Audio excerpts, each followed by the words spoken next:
Hi there. Welcome to Christmas and Chill, a daily Christmas countdown podcast celebrating the sometimes good but mostly bad Christmas films out there. Over the next 24 days, a group of friends will talk about, critique, and most likely make fun of some of the best and definitely some of the worst Christmas films of all time. Today we're looking at How the Grinch Stole Christmas, a 1966 television special directed and co-produced by Chuck Jones of Looney Tunes fame. It's based on the 1957 children's book of the same name by Dr. Seuss, which tells the story of the Grinch trying to take away Christmas from the townsfolk of Whoville below his mountain hideaway.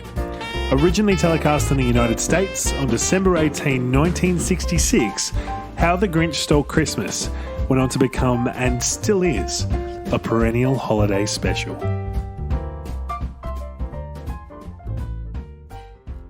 Hello, welcome to Christmas and Chill, a podcast where a group of mates watch a whole bunch of movies for the month of December, and we try and make some kind of sense of them by talking like we kind of know things, but we really don't. And we just Speak for yourself. We're just making it up as we go.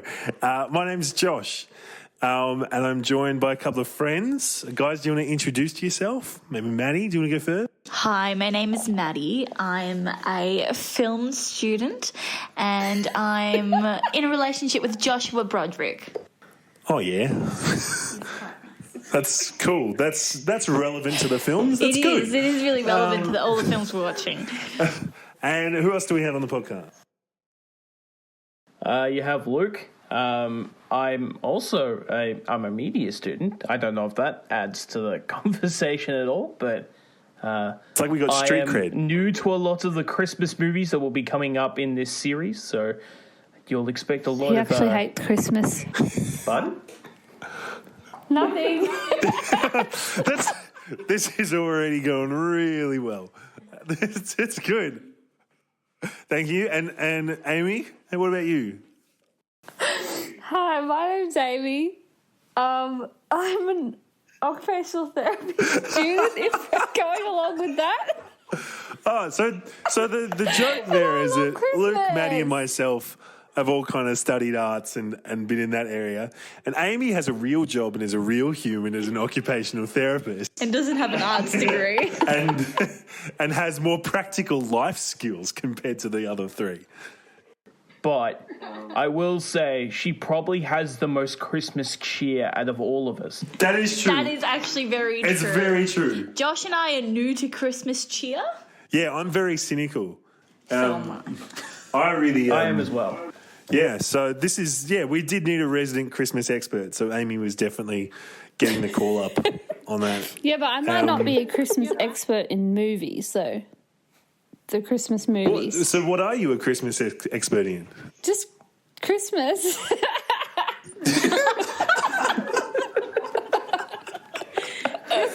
Just Christmas, just general Christmas. Yeah. Christmas lights. Definitely Christmas an expert lights. in that. Lights. Now, what kind of light's your favourite, Amy? Do you like an icicle light or do you prefer just a multicoloured run Probably around a light? multicoloured. I like a multicoloured light, to be So honest. you don't like the icicle ones that like hang from the eaves of like houses? Huh? An icicle light is where you like you put it up on your house and it like yeah, but I it looks don't like like it's the dripping whiteness. down the house. I don't like the whiteness of it. Yeah, right. I'm sorry. I thought this was a movie podcast, and I'm really sorry to interrupt. Hey, this is also a Christmas podcast. Yeah, exactly. We have to talk about That's Christmas. true. Oh, wait, look, you're right. I apologise. Christmas lights, of course, if we want to jump back to that, to segue it, there were lots of Christmas lights in the movie that we watched tonight, which was How the Grinch Stole Christmas. Yes, a personal favourite of mine. I love this film. It's great. It's so good. I haven't fully watched this before. I've seen clips and bits and pieces, but I've never sat down from start to finish and watched this. Have you all seen this before? Nope. I can honestly say I haven't seen this version. I've only seen the Jim Carrey version. Yes, me too. Yeah, I think that Amy, Maddie and myself are all diehard Jim Carrey, the Grinch followers, whereas Luke is a more traditionalist and has not only so seen much. the. I think that's mainly because this particular TV movie / TV special has been something that's like been played every single Christmas, probably since I can remember. Like, I know it so well back to front, the animation, everything. Like, I can. It was the first pick of this whole series, but it was also like the first thing that came to mind because I watch it every single Christmas. Right. Okay. Amy, as someone who hasn't watched the film before, I noticed this personally, that I kept noticing like little Jim Carrey traits within the Grinch, if that makes sense. So like not having seen the original but only seeing the Jim Carrey version of the film, I could see like a lot of direct inspiration between the two films, if that makes sense. I could see that too, yeah. Yeah. Maddie, you were saying that does Jim Carrey slither? I can't remember. I was trying to remember. I think he There's does. a part I where think the I've Grinch seen it. slithers sure he under the does. tree, and I was trying to remember whether or not Jim Carrey did that. Well, I don't know if the song is in there. The song is probably the most famous bit from that TV special. That is. You're a mean one, Mr. Grinch. Just to interject on that, Luke, they sang that song on Glee.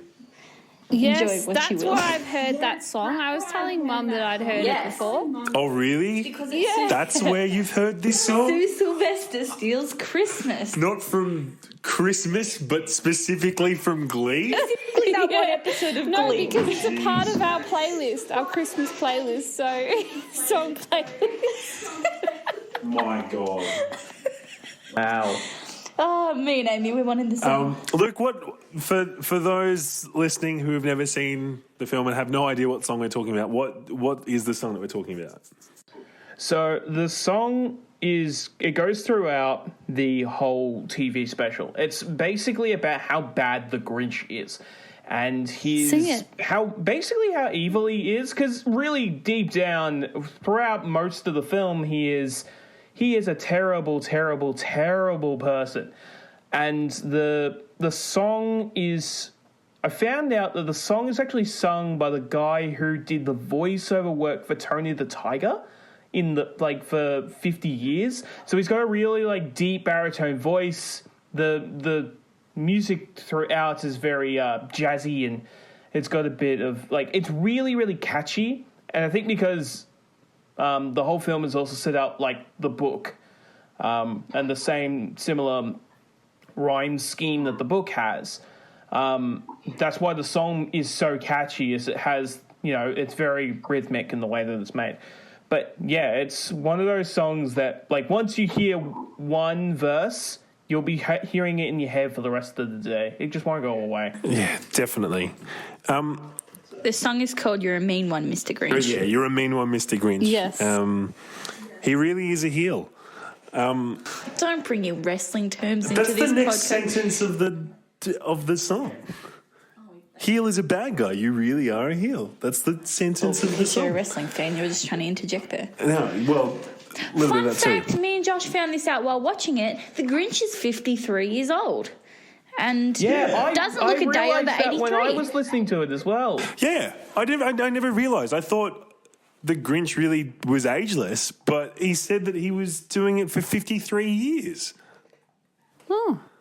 There you go. Unless he was good. That and raised it's a been lot of 53 questions years. in my mind of, is he a who? Is he just some random creature that lived nearby? Do you reckon he's more susceptible to COVID? Well, yeah. Actually, no, think probably so. not, because he isolates himself. So, but then at the same time, Oh, yes. He's he- been practicing at the Yeah, that's a same good time, point. though, That's a very he would good be point. isolating himself so much that if someone with COVID came, he could get really sick.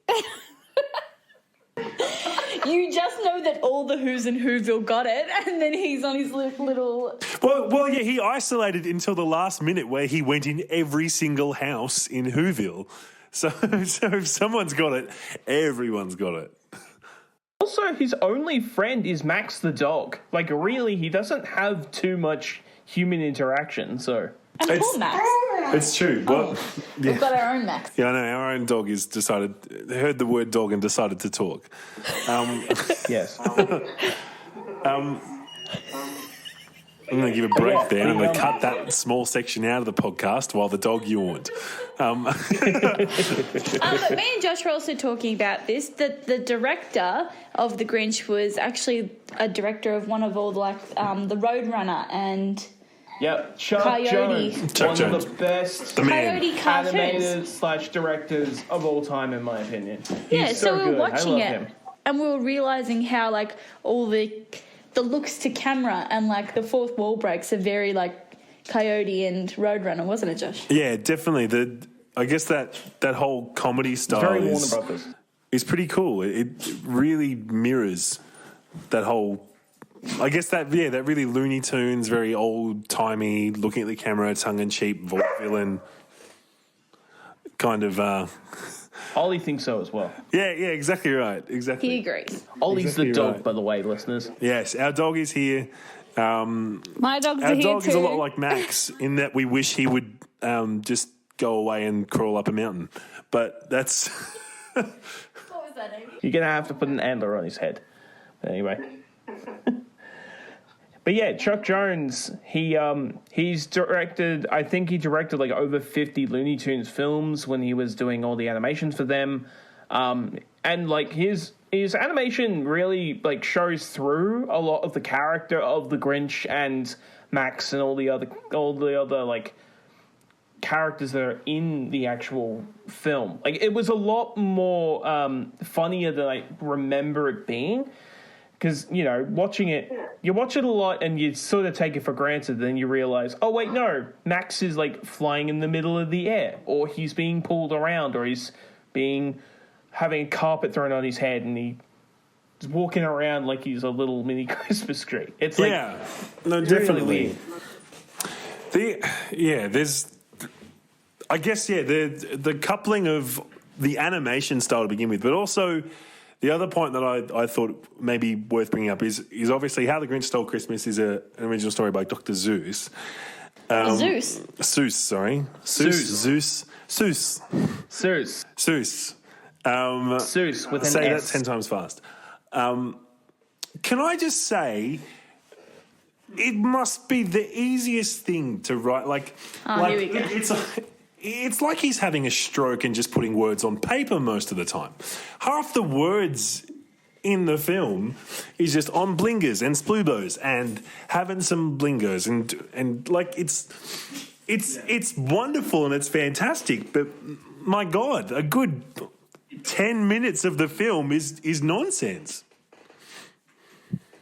I think the big thing with that is Seuss had for a long, he made his own world, and kids, I don't think they don't really care if it it just needs to sound kind of cute and I don't know. It's weird. If you have normal kids books, they don't talk the same way as the way that Dr. Seuss wrote them.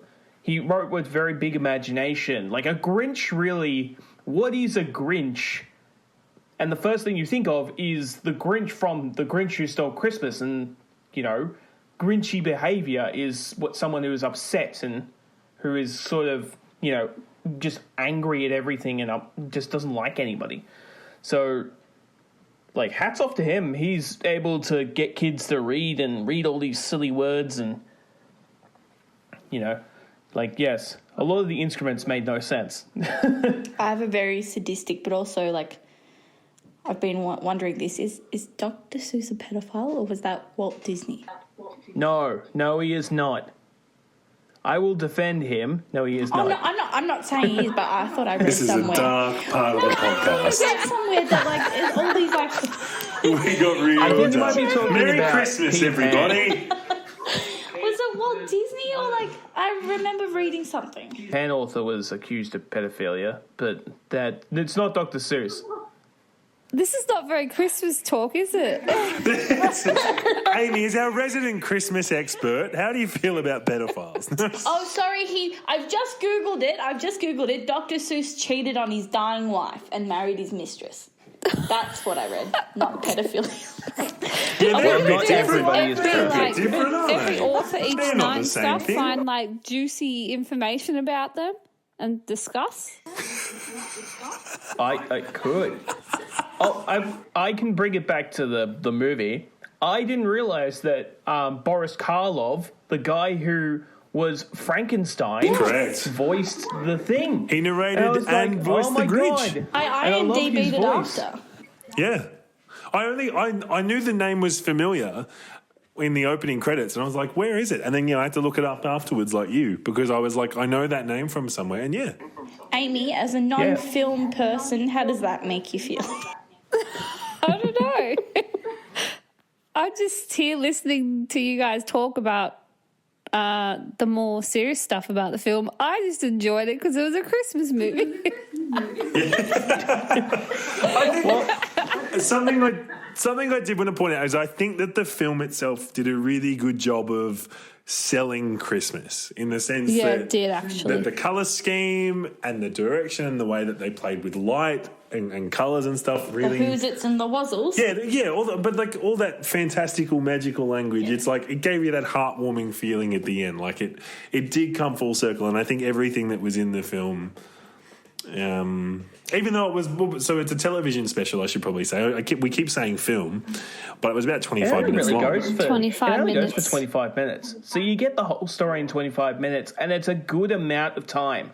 Like, if it stretched any more, I personally wouldn't find it as interesting as what, say, any other movies that have been made about, Yeah. I guess it was a bit over quickly for me because I was thinking about the Jim Carrey Grinch, right? When I So was saw the playing that 25 movie line minutes, out I in was my like, head. this is so quick. Yeah, that's what I was Yeah. thinking. I was thinking about the Jim Carrey movie and this will come next and they'll do this and this, but it ended so quickly. I was like, oh, okay, wrap up. Yeah, it was. But I feel that... No, you go, sorry. I feel, though, the 25 minutes is the amount of time a kid would read the book. So I feel that it would be it's a good length because, kids are going to enjoy the songs that are in the TV special and, it's not going to take up too much time. And it is made for TV, so it will go for 25 minutes. Can I ask a question? Because you made a really good point. Children watching it, do you feel that children in today's day and age, in 2020, if they sat down and watched this 25-minute feature, do you think they would enjoy it? Or do you think it doesn't have all the bells and whistles that kind of Christmas films apparently need to have these days? Well, as a kid who watched it, my mum has a set amount of movies that we watch every year, and that is one of the ones I watch with her every year. As a kid, I really enjoyed it. I thought it was, for me, it was one of those stories that, because you read the books and it's cool to see the animation come to life as well.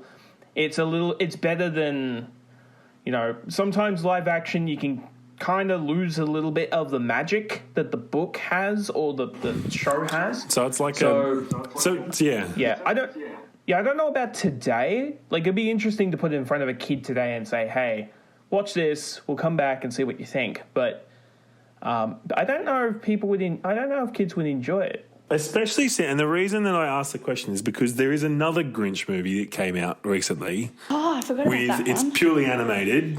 By and Benedict Cumberbatch. Benadryl, dude. Yeah, Cumberbatch. Panadol Cumberbatch was And Tyler, the creator, did the soundtrack, which is I personally don't like it at all. Yeah, so it's... I'm like, why? Don't change the music. The music is fine. And I imagine that Jim Carrey has perfectly fine music as well. What do you think, Amy? Do you think that if you would you put that on for a kid if they're like, I want to watch a Christmas movie? Is that what you put on, or is it is it a bit old?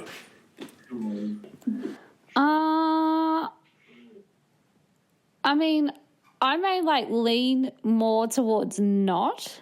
I don't know. I don't know. Yeah. It's hard. For sure. I don't think there's a right or wrong answer.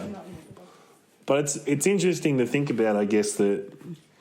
because that was... When was it made? 2000. 1966. 1960, Sorry, yeah, I'm not thinking quite about the 2000, recent Manny. Not quite 2000.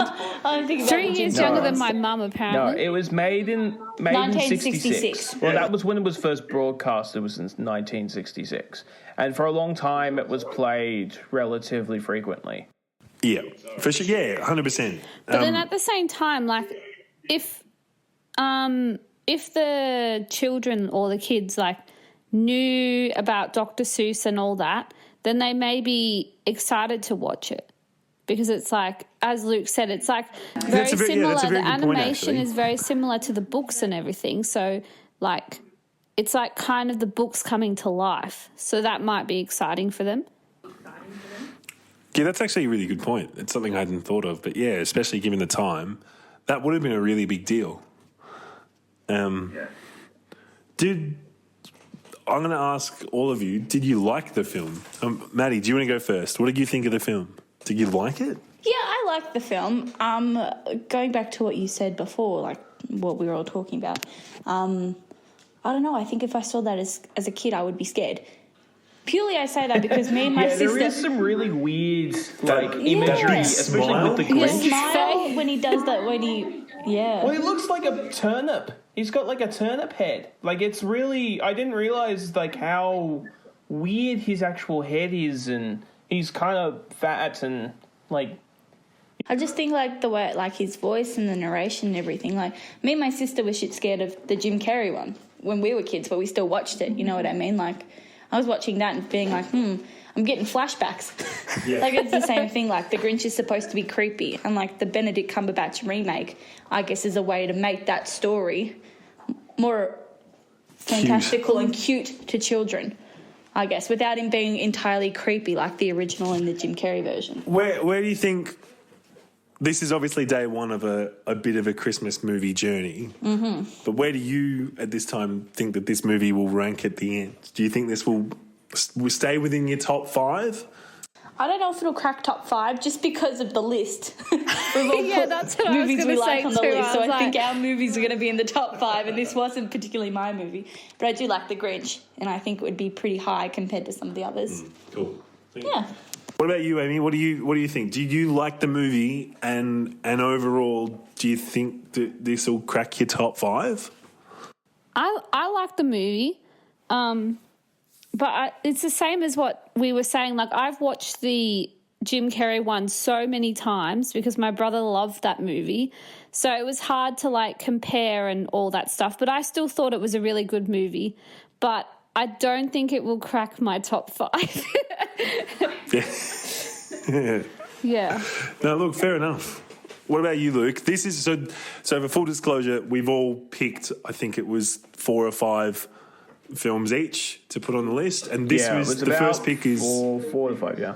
Yeah. So this first Yeah, pick this was your is actual Luke's first pick, Luke. So what did you? This is my pick. Yeah.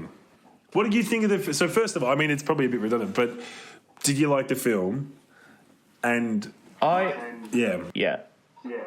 Yeah, I love it. Like, it is, whenever I think of Christmas, this is the first film that comes to mind. When we started making the list, I immediately thought of that, and it's like, you're a mean one, Mr. Grinch. I will sing any time of year. Sometimes it even just comes up, and I will try and sing like a couple of verses, because it gets really, the song is just fascinating because it's very catchy. It's in that deep register, which I like to go into as like singing it. But then also some of the words are really weird. Like, why would you poke someone with a 10 and a 9 half-foot pole? Like, just weird lyrics. And yeah, but overall, I haven't seen the Jim Carrey movie, and I'd like to watch it just to compare the two. I just like it because it's short and sharp, and, you know, you can watch it like a couple of days before Christmas, and it's not going to take up too much of your time, which is, I think, a really big thing that a lot of Christmas movies have the problem of, is there's a lot of movie, but it doesn't celebrate enough about Christmas sometimes. And maybe that's just me from the movies I've seen of Christmas movies. But this one, like, you get the point pretty quickly, and I just love the movie. If I'm going to rank it at the end, I'm going to go in with an open mind at the end. I'm actually going to watch them all, and then I'm going to say yes or no. I've got a bit of bias, but yeah, we'll see. Yeah. What about you, Josh? Well, I actually echo a lot of what Luke said. So I think that this film is, if we're looking at how Christmassy a film is, I feel like this is going to be probably one of the most Christmassy films that we're going to watch. And I say that probably because the film is only 25 minutes long and it lacks a whole bunch of filler in the middle. It's a classic story. I don't know if I have the nostalgia or if it kind of resonates with me like it does with Luke, but I would say it's a strong contender. I would definitely say it's in my top 5 at the moment. Well, considering we've only watched one movie, exactly I'm right. pretty Considering we've only watched one, definitely in my top 5. I will add, for me personally, I only realised this until tonight when we were watching it. This story accumulates the idea of Christmas really, really well, where it's not about the stuff you have, it's not about the food that you've got on the table or the songs or whatever. It's about coming together and being joyful as a family sort of thing. And the Grinch realizes at the end, wait, no, it's more than just stuff. And I think that's why he wanted to get rid of the holiday, the stuff in Whoville so much, was he wanted to get rid of the extra kind of stuff that was around it that annoyed him. But he realized, oh wait, no, there's a tiny little thing that, Christmas is for everyone, and Christmas is joyful, and it will make your heart grow 3 sizes. Make you feel really warm and fuzzy on the inside. So. I think you've pointed out something that's going to be really interesting as we move forward and look at other films, is that I think the mark of a good Christmas film is that it has a whole, like a meaning or a message or some kind of come through line. And there's going to be movies that we watch that do, and there's definitely going to be movies that we watch that are not going to have that whatsoever. Santa with muscles. Yep, 100%. Oh, me and Josh were talking about this. That. I'm interested to see what that film entails, because I'm intrigued by just the title alone. So full disclosure, Santa with Muscles is a movie that is on this list. It's a film starring Hulk Hogan, the wrestler, and I was actually listening to a podcast recently with someone who is a big wrestling fan, and Hulk Hogan is their favourite. They said they could only sit through 10 minutes of this film before they had to turn it off. And they've tried repeatedly, year after year after year, to watch. Oh, God, I'm a sucker for bad movies, though, so I'm very excited. Strap yourselves in, ladies and gentlemen, because we're only going to get a lot worse from here. As a closing note, it's not going to be the next week one. We're not going to do that. I'm pretty sure it's the second last film that we're watching. I put it right at the end. I'm pretty sure it's like, I had a look at the list. I'm pretty sure it's right around Christmas. I will say to the audience, though, if you do want to follow along, we will be having, obviously, watch all the films that we're watching and see what you guys think. Yes, we do have an Instagram account. Oh, really? I didn't even know this. I know. It's plans that I've got. So you will see a really nice photo of the film with a couple of photoshopped faces on there, I'm sure. Yeah, that's right. You said you're not into Christmas. So, yes, please do follow along. Moving forward, we'll have some handles for you and some social details. And definitely, if you do want to send us any questions at any time, feel free to send us a message. I think maybe moving forward, if we do end up getting some messages, we should have a mailbag section on the podcast. Oh, that'd be great. Amazing. Maybe I'll get my mum to send in some questions. I have a last question for you all. How many Christmas hats would you give this movie out of 10? Jesus. Anyone want to start us off? Well, you know my answer. Mine's all 10. Wow. Full 10. Wow, full 10. 10 being the most. Remember. Yeah. Cool. Yeah. Cool. As I said, this is the one I watch every year. So, one of the ones I watch every year. Amy, how many Christmas hats out of 10? almost maybe 7 out of 10. It's pretty good. Yeah, I'm sitting at like a 6 or a 7. I'm not. Yeah. I'm probably going to go towards a 7 because it's a classic. I was also going to say 7. All right. Okay. Fairly consistent That's not across the bad. board. Yeah, that's a pretty good batting average, to be honest. That's pretty good. It was a good movie. I enjoyed it. Bit of wholesome fun with the family. Bit creepy when he smiled. Bit creepy when he slithered along the floor. But that's the Grinch, you know? That's it, yeah. Well, look, thank you so much for listening into our first podcast, the absolute train wreck that it is. Not a train wreck. Speaking of trains, though, tomorrow we're going to be looking at the Polar Express. Choo-choo! This is Amy's pick. Amy's first pick on the No one else list. wanted this except Amy. 100%. Nobody And else I wanted to said watch this to my mum tonight. I said we're watching it tomorrow, and her reaction was, "Are we really?" And then she said, "Why do you like it so much?" Yeah, that was Yes, my Tracy, mum's reaction. yes. I feel as well. like potentially we need to get Tracy's opinions on this on the podcast tomorrow. Can we do like mum cameos? Can we get like one of our mums on like each time? if you want. We can see, yeah.